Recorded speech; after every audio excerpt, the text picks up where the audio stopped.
What's going on, everybody? Welcome to the Rad Chad Show. Today we are going to take a look at Unbreakable Bonds, the expansion for Runebound 3rd edition that introduces cooperative play. Let's see if this game actually lives up to my expectations. I have really high expectations because I hope that this expansion revitalizes Runebound in the same way that the Gates of Arkham expansion revitalized Elder Sign for me. So without further ado, let's cue the intro and find out.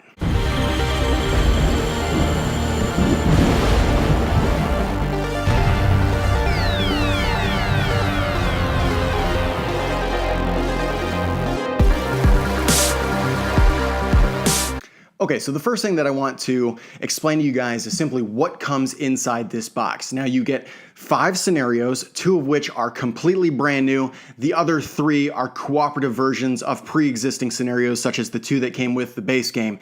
You also get monster boards, which add in artificial intelligence so that the game can play for the enemies rather than a player playing for the enemies.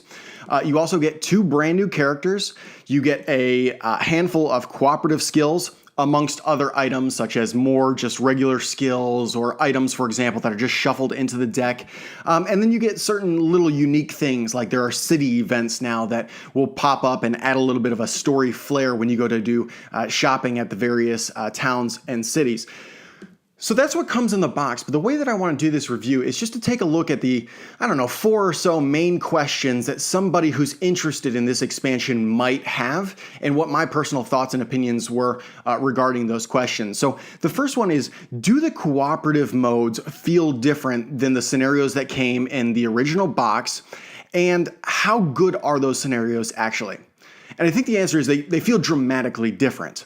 So, for example, one of the scenarios is a plague scenario. It feels very much like pandemic. The cities and towns across the board, they've been afflicted by a plague. That plague is just spreading and it's getting out of control. So you've got to run around to the towns, you've got to treat them, you're trying to find a cure. It adds a whole bunch of extra objectives and, more importantly, purpose to the overall mission that I found very structurally sound versus the base game where you just kind of roam off and do whatever you want and your really only goal is to level up to finally beat the big nasty at the very end. So I liked that these scenarios added a significant amount of purpose. So that being said, the scenarios are good. I think it feels dramatically different than the base game. But with them being cooperative scenarios, does it actually encourage cooperation? I think the answer is yes and no.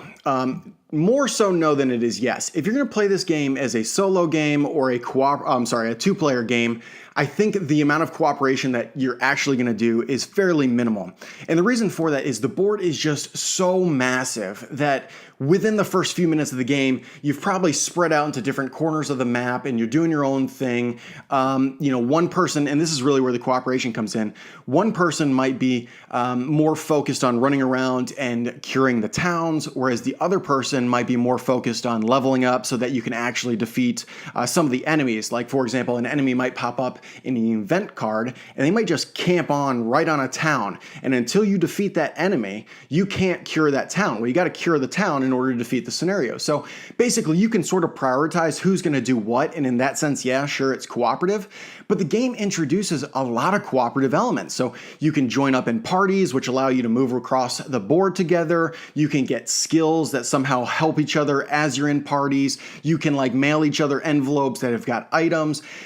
And all of those things are really devalued when you're only playing as a 2-player game because, again, the board is just too big and it's too difficult to form a party, which is one of the main cruxes of actually trying to cooperate. Now, in a 3 to 4 player game, and this is why I say yes, it can be fairly cooperative and encourage cooperation, it's much more likely that you'll be near another player to help each other out in defeating enemies or roaming across the board and other things like that. The problem, though, is Runebound 3rd Edition really played best as a 2-player game. I think that the amount of downtime and just how long the game took in general was far too long for how simple the game actually is when you played with 3 or 4 players. I probably would never want to play this game ever again as 3 or 4 players. Now, I'm sure a lot of people are going to disagree with me, and they might be fine with a 3 or possibly even 4-hour long game. For me personally, I just don't want to play this specific game that long, and so 2 players is the sweet spot. But again, if you're good with playing this game as 3 or 4 players, I think it really does encourage cooperation, and so you might like it for that. The third question I have is, do the monster boards work well? This is almost a resounding yes. It's definitely a yes. I say almost resounding because while the rule set to use the boards is fairly straightforward, there are a few like asterisks or exceptions to the rules that can be a little bit confusing in your first game or two when you're playing with these boards. But on the whole, it's fairly straightforward on how to use the boards. I think that more importantly, the different enemy types now feel dramatically different. So for example, you have a board for tricksters, and these guys will play nasty tricks on you that really break the core mechanics of the game, and they're more of an annoyance and a pest than they're anything else. They play dramatically different than, say, the savages, which are just brute strength and deal huge amounts of unblockable damage by charging in with some of the new key effects like charge, for example. So in that sense, yeah, the monster boards work exceptionally well. And if you're looking to play this game solo, those monster boards are critical in my opinion, and I think they do a very good job. So that brings me to my last question before we wrap all this stuff up is, how does the game play solo? And I think the answer is very well, provided one thing, that you actually like Runebound. Now, I thought Runebound 3rd Edition was an okay game, a fair game. I really bought it, even though it was competitive and I had very little interest, in the hopes that either A, I was wrong about the game and I would like the base game, which, it was just okay, or more importantly, I knew that the expansion was coming right around the corner. It looked pretty promising, so I picked it up, I had it on pre-order, and I was hoping that that would really bring some added flair, kind of like I mentioned in the intro, the way that Gates of Arkham did for Elder Sign. Now, so back to solo play. If you like Runebound 3rd Edition, for me personally, I thought it was just okay or fair.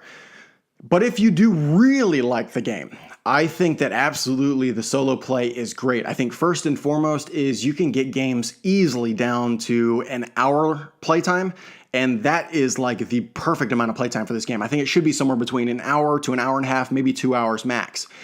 You could also play a two-handed solo game where you're playing as two characters.